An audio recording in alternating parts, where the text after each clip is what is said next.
Mikal Bridges erased Paul George in Game 3. 6 of 9 became 0 of 9. In the first quarter, Paul George shot 6 of 9 from the field. 3 triples on 4 attempts, 15 points in 10 minutes. The Sixers had finally found their Game 3 answer. Then OG Anunoby grabbed his hamstring, walked off, did not return. Tom Thibodeau put Mikal Bridges on Paul George. Paul George scored 0 the rest of the game, 0 of 9 across 28 minutes. Twitter said playoff Paul George went cold. The chalkboard says one defender went on him. This is the story of how the Knicks won Game 3 by 14 points without changing a single coverage rule. Let's start with the first quarter. The narrative everyone shipped Friday morning read this way. Paul George went 6 of 18, 15 points. Playoff PG strikes again. Sixers down 3 games to none, going home asking what they paid him for. That narrative needs the first quarter to disappear. The first quarter does not disappear. Here is what Paul George actually did in his first 10 minutes of floor time. 6 made shots on 9 attempts, 3 triples on 4 attempts, 15 points before the second quarter started. 6 of 9 on the front side of MVP level efficiency. The Knicks were running standard switchable defense. OG Anunoby was the on-ball defender on Paul George. Anunoby is a strong wing, 6'7", switchable. He can absorb a post-up and contest at the rim. What he is not is a length defender designed to suffocate elevated jumpers from 26 feet.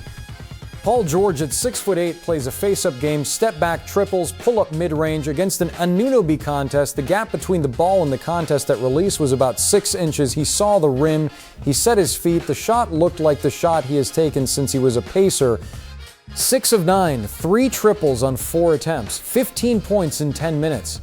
Then at the 8-minute mark of the second quarter, on a routine drive into the paint, Anunoby reached for the back of his right leg, walked himself off, did not return. The Knicks' wing rotation had to absorb 40 more minutes of basketball without their best perimeter defender. The first quarter said the Sixers had finally found their way to a Game 3 win, then a hamstring said something else. 6 of 9, 0 of 9, same shooter, same building. Mikal Bridges erased Paul George across 28 minutes. The Knicks did not change one coverage rule. Watch the geometry. Tom Thibodeau pointed at Mikal Bridges, pointed at Paul George, the next dead ball. The Knicks did not adjust their pick-and-roll coverage, did not double, did not switch the screen, did not change one help defender rotation, one closeout rule, one ice call. They moved one body.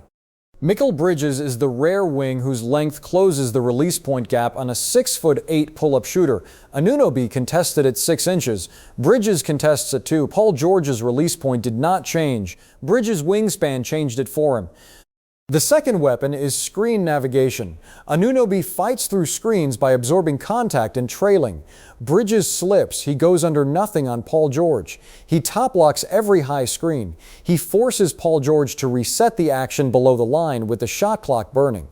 The Knicks stayed in single coverage. No double, no blitz, no ice. Switchable defense with Bridges hard trailing through every screen. Paul George shot 0 of 9 across 28 minutes of basketball. Watch the box score. Bridges did not register a steal, did not register a block. He logged a quiet possession-by-possession contest grade. The Sixers did not generate easy looks for Paul George that he then missed. They generated no looks at all. The 0 of 9 is not a cold shooter. It is a star erased before he could lift the ball. The chalkboard never redrew the play. The chalkboard redrew the defender. This is the entire game. The Knicks won by 14 because Mikal Bridges spent 28 straight minutes on Paul George. The scheme did not change, the body did. Now the question Philadelphia had to answer. When one defender takes your best wing creator off the chalkboard, the offensive coordinator's job is to drag that defender out of position. 3 plays were on the menu, none of them got run at scale. Counter 1, the cross match. Drag Bridges into a switch with Jalen Brunson. Attack Brunson's smaller frame off the dribble. Force the Knicks to choose between leaving Brunson on Paul George or rotating Bridges off. The Sixers did not run this action. Counter 2, the stagger off Joel Embiid. Run Paul George through 2 screens in 5 feet. Force Bridges to navigate both. peel him off the ball before Paul George recatches above the break. The Sixers did not run this action either. Counter 3. The empty side ISO. Clear Bridges into a no-help corner. Take the contested look against length but with the floor stretched to the opposite side. The Sixers did not run this action either. 3 counters, 0 attempts. The offensive coordinator's chalkboard kept calling the action that worked in the first quarter. The action that worked in the first quarter required Anunoby to be the defender. Anunoby was on the bench. The action did not change because the scheme did not need to change. But the matchup it was designed to exploit had vanished. Paul George took 9 shots across 28 minutes. That is not a cold shooter missing many looks. That is a coordinator who fed the pre-Anunoby script into a post-Anunoby game. Bridges did not just lower Paul George's percentage, he removed the looks. Brunson scored 33, Maxey carried the Sixers offense. Final score, Knicks 108, Sixers 94. So here is the verdict. Paul George did not go cold in Game 3. A defender went on him. The Knicks did not change their coverage, their scheme, their help rotations, or one closeout rule. They moved one body. Mikal Bridges took Paul George for 28 minutes. Paul George shot 0 of 9. The matchup did the work the scheme refused to need. The honest steelman, and we have to take it seriously, sounds like this. Paul George is 35 years old. He played hard in the first quarter. The legs went, the shooting touch went, and the Sixers got blown out by the better team. Mikal Bridges is a strong defender. But no defender turns a 6 of 9 quarter into a 0 of 9 night. Variance does that. Aging does that. Stop drawing chalkboards on a star who had a bad game. Variance does not localize this cleanly.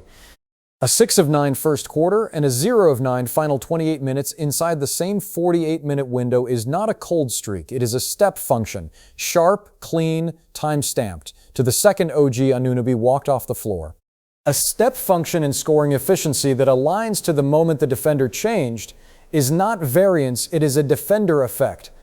And the second piece, the steelman cannot explain why Paul George took only 9 shots across 28 minutes.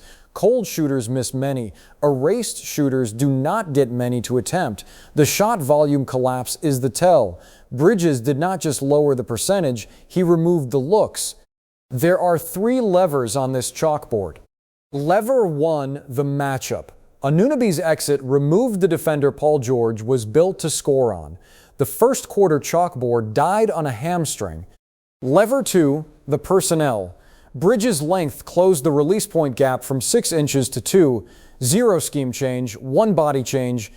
Lever 3, the counter Philadelphia did not make. Cross-match, stagger, empty side ISO. 3 plays available, 3 plays not run. The narrative gave the credit to Brunson's 33. The chalkboard gives the credit to a defender swap nobody had to call from the bench. They had to call it because OG Anunoby's hamstring forced the rotation. 3 levers. 1 was forced by injury, 1 was answered by length, 1 was the playbook nobody redrew. Paul George scored 15 points in the first quarter and 0 in the next 28 minutes. The first number is what he can do. The second number is what one defender can take away. Game 4 is in Philadelphia tonight, sweep night, Wells Fargo Center. The Sixers know what to look for now. Will Tom Thibodeau put Mikal Bridges on Paul George from the opening tip? Will Philadelphia finally run the cross-match action that drags Bridges into a switch? Or will the Sixers season end in the same building, against the same defender on the same chalkboard? Next time on Chalk Tactics. Until then,